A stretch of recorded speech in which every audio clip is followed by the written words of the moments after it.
Good morning, everyone. We will begin.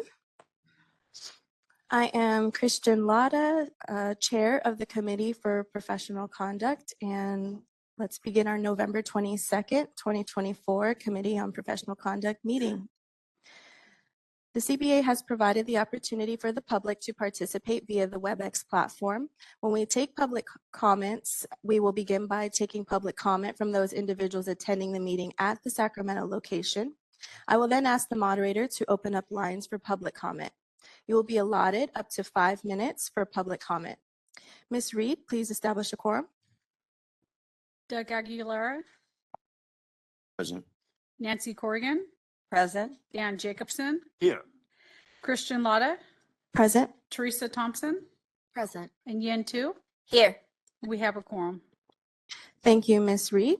I will now read our mission statement into record. The CBA's mission is to protect consumers by ensuring only qualified licensees practice public accountancy in accordance with the established professional standards. This mission is derived from the statutory requirement that protection of the public shall be the highest priority for the California Board of Accountancy in exercising its licensing, regulatory, and disciplinary functions. Whenever the protection of the public is inconsistent with the other interests sought to be promoted, the protection of the public shall be paramount. We will first get started with our agenda item 1, public comments for items not on the agenda. Do I have any public comment here in Sacramento? Seeing none, moderator, please open Q&A for public comment on agenda item 1. Thank you. This is the moderator. We've opened up the WebEx hand raise and Q&A features to facilitate public comment. If you'd like to make a comment on an item that is not on the agenda, you may look for the hand icon and click that, or you may look for the question mark icon, click that, type the word comment into the text box and click send. As stated, each speaker will have 5 minutes to speak with a 30-second warning. Are there any comments?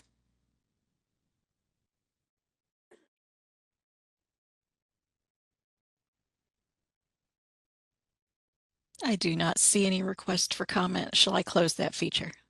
Yes, thank you, moderator. You're welcome.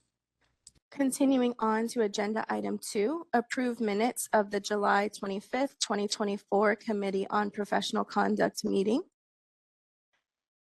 Do I have a motion from the board members? Ms. Tu? Move. A second? Ms. Thompson? Ended. Thank you. Any additional committee comments? Seeing none, any public comments on agenda item 2 in Sacramento? Seeing none, moderator, please open Q&A for public comment on agenda item 2. Certainly. We've opened up the WebEx hand raise and Q&A features to facilitate public comment. If anyone would like to make a comment on the minutes or the motion, you may look for the hand icon and click that. You may look for the question mark icon, click that, type the word comment and click send. Our call-in users may press *3 to raise their hand. Are there any comments on the motion?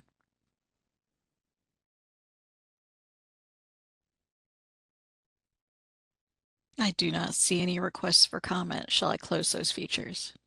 Yes, thank you, moderator. You're welcome. Ms. Reed, please take a vote. Doug Aguilera. Yes. Nancy Corrigan. Abstain.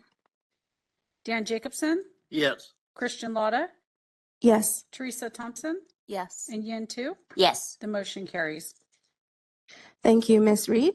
Continuing on to our agenda item 3, discussion and possible action regarding continuing education requirements and the regulatory review course. And we have Sarah Benedict, our manager of the license renewal and continuing competency unit, for our presentation. Thank you, Chair Lotta. I am Sarah Benedict, and I am the manager of the license renewal and continuing competency unit.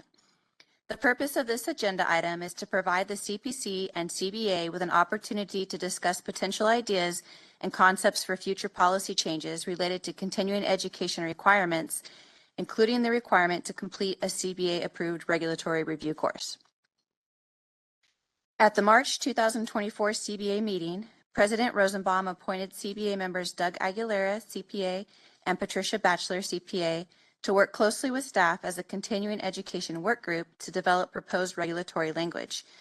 I'm going to refer to the continuing education work group as the work group going forward. The work group met on 3 occasions to discuss several topics, all of which are listed at the top of page 3 of the agenda item. I would like to extend my gratitude to Mr. Aguilera and Ms. Batchelor for their time and expertise. Although the work group discussed several items, this item will focus on the Regulatory Review Continuing Education course and the PETH exam replacement topic. Future agenda items will focus on other topics, culminating in an agenda item for CBA consideration to initiate a rulemaking that will address all of the topics discussed by the work group. Attachment 1 includes draft changes to portions of the California Code of Regulations that are relevant to this item using strikeout, underline, and annotations. Attachment 2 includes all of the draft changes without the strikeout, underline, or annotations. Please note, these are provided as tools to assist the CBA in its policy discussion and are not for CBA approval at this time. Let me start by providing some background on the PETH exam replacement topic. In June 2023, the Department of Consumer Affairs Office of Professional Examination Services completed a comprehensive review of the professional ethics examination for CPAs, known as the PETH exam, and found that the majority of the PETH exam was duplicative of the new uniform CPA examination. The non-duplicative content was related to California-specific laws and regulations. At the November 2023 meeting, the CBA initiated a rulemaking to eliminate the pre-licensure PETH exam requirement, require newly licensed CPAs to take the Regulatory Review Continuing Education course for their first license renewal, and temporarily recognize the PETH exam as a self-study technical CE course to reduce the burden on those applicants who have already purchased the PETH exam but will not need it for licensure. That rulemaking became effective on July 1st, 2024. Given the action taken in November 2023 was partially influenced by what the CBA could implement relatively quickly, the CBA directed staff to explore alternatives to the post-licensure regulatory review continuing education requirement for discussion at a future CBA meeting. As the work group began examining a long-term approach to replacing the PETH exam, they considered a new ethics-specific pre-licensure exam based on California-specific laws and regulations as identified in the occupational analysis. While the work group agreed the content was important, they also agreed it was a small amount of content and it did not warrant the expense of a pre-licensure exam for the CBA or for candidates. Additionally, the work group did not express an interest in adding an additional licensure requirement. The work group shifted its discussion to a post-licensure continuing education type course. After a discussion regarding the merits of this option, the work group recommended the CBA continue with regulatory review continuing education as a means of providing education on California laws and regulations to newly licensed CPAs. The next topic focused on when a newly licensed CPA should complete the regulatory review course. License expiration dates are determined by the birth month and year of the applicant. Depending on when a license is issued, the first license expiration date can be anywhere from 3 to 27 months after the license is issued. The result is some newly licensed CPAs take the regulatory review course early in their career, while others may be in public practice for up to 2 years before they complete the regulatory review course. The work group recommended amending the current regulations to require the newly licensed CPAs complete the regulatory review course within 6 months of licensure. As an enhancement to the work group recommendation, staff recommend that the regulatory review course be required within 6 months of licensure or by their first renewal, whichever comes first. This ensures that the regulatory review course is always reported on the first renewal. The work group agreed with staff's recommendation. Okay, moving on to the regulatory review course providers. The work group discussed the requirements for the regulatory review continuing education course provider and staff recommendations for improvement. Staff suggested amending the course approval term and renewal, and staff recommended a course be approved for 3 years instead of 2, and that the renewal application be eliminated so that course providers must reapply with a full set of materials every 3 years if they wish to continue offering their regulatory review course. The proposed change would give the CBA more authority over the content and quality of the course. The work group agreed with this recommendation. Next, staff recommended adding the option of a through course test for self-study regulatory review courses. Currently, all self-study courses, including regulatory review, require an end-of-course test that excludes true-false type questions and requires a score of 90% or above to obtain credit for the course. Adding the option of a through course test offers greater flexibility to course providers. The work group agreed with this proposed change.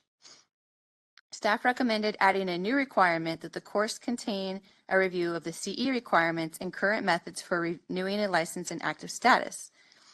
The work group agreed with this change and recommended an additional requirement that the course contain a review of the purpose and difference between laws and regulations. Finally, staff recommended the inclusion of an end-of-course evaluation that solicits feedback in specific areas. The feedback benefits the course providers by providing them with meaningful feedback on course content. The work group agreed with this change. In addition to the changes discussed, staff proposed several additional changes that are listed on page 6 of the agenda item under the additional changes heading. The work group agreed with the staff's additional changes. Staff recommend the CPC provide staff direction on the proposed policy changes to continuing education, including the regulatory review course.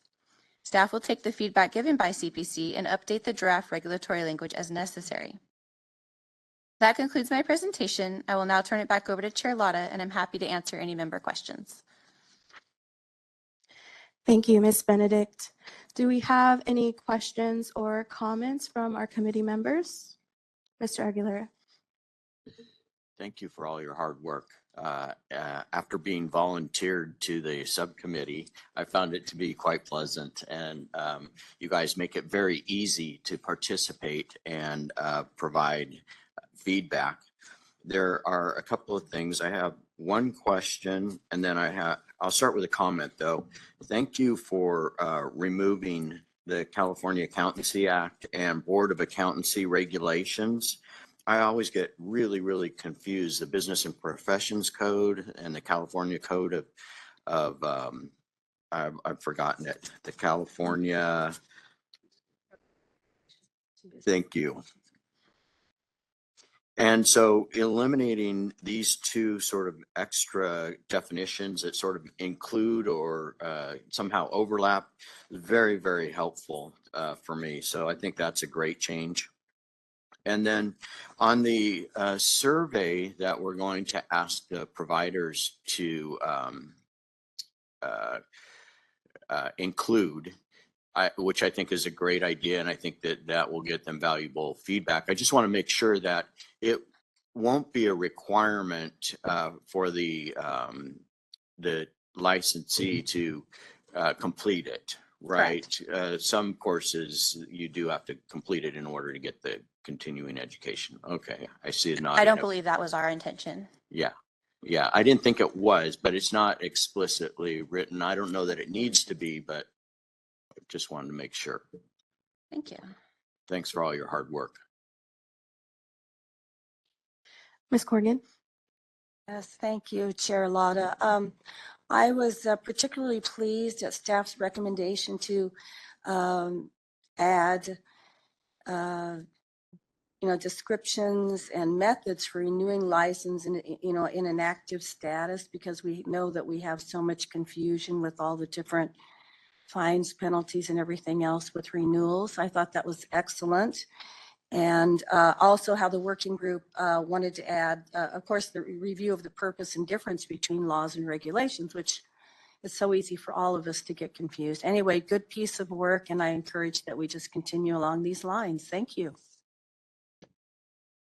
Mr. Aguilera. Second comment. We'll ask that the new licensee take the regulation course within 6 months or before their first renewal, whichever comes first. I just want to put out there that this could lead us to 20 and 12, another 20 and 12 situation. But hopefully it will be more of a learning opportunity as opposed to a new workload for the enforcement group. If I may. When I say the 20 and 12 situation is that there are so many licensees who claim that they didn't realize they had to get the 20 hours within, each of the 2 years. And we have so much, or maybe the majority of the enforcement relates to that. I'd hate to see, us having a new tranche of whatever we'll call it, the regulation within 6. So. But licensees are not subject to the 20 and 12 requirement on their very first renewal. But part of the reason why we included the CE requirements in the regulatory review course is because we want to get that information to licensees so that they're prepared for their second renewal and that they have that information and hopefully reduce the number of 2012s. This is a great approach. It's just that it might end up having an unintended consequence. Just want to make everybody aware of that. And this is Michelle Center, Chief of Licensing. I just want to make a comment. I'm very excited. My peer behind me, my friend David, has just recently gotten new software that allows us to use a listserv for email. And so we're really excited about that and hoping we can use that for things like this so that we can reach out to people specifically that may be impacted to remind them that they have to do something within 6 months. And that has been a hurdle for us in terms of not having the tool that we needed to make those types of point in time communication. And so we're really excited about being able to do that going forward. Any additional comments from the committee? Okay, I'll just offer my feedback. I really like the direction that we're going in, and I appreciate the work that staff and our CE group completed, and I'm in agreement with the direction fully as well. In terms of the 6 months, thank you for clarifying that the 2012 doesn't apply in that first renewal period. So that was helpful to get that clarification. So I'm in support of the direction we're going in. Thank you. Any public comment here in Sacramento on agenda item number 3?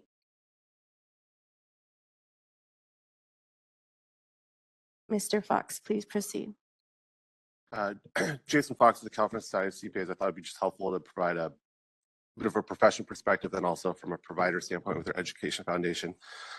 Generally, we agree with the staff's recommendations. I've had conversations with staff offline, but I think these are a good approach, and I think importantly, it helps provide exposure and some level of assurance that new licensees are getting exposed to the important reg review content earlier in their career. So I think that's a good step. And I think overall, I think where the staff's going and kind of is building to kind of future probably conversations with this board is building towards a competency and kind of mastery kind of CE model versus a just basic compliance model. I think that's a good approach going forward. I think some of these kind of nuts and bolts changes kind of help tee that up. So we would support that going forward. And we continue to do so to help work with the staff from a logistics standpoint, from implementation, on what that would look like from either from a licensee experience standpoint or from a provider standpoint. There's some logistics questions that we'd have on some of these pieces, but we're happy to work with as this moves forward. And then just lastly, on Mr. Aguilera's comment, we would offer to help kind of work with the outreach education. I think that it's a valid point. That's this. If you miss the window to complete this, you can't roll the clock back. And so outreach and education would be really important to kind of make sure new licensees understand that they have this new obligation potentially. So thank you. Thank you. Any additional public comment here in Sacramento? Seeing none, moderator, please open Q&A for public comment on agenda item 3. Thank you. This is the moderator. We've opened up both the hand raise and Q&A features to facilitate public comment. If you'd like to make a comment, you may look for the hand icon and click that to raise your hand, or you may look for the question mark icon, click that, type the word comment into the text box and click send. And our call-in users may press *3 to raise their hand. Each speaker will have 5 minutes with a 30-second warning. Are there any requests for comment?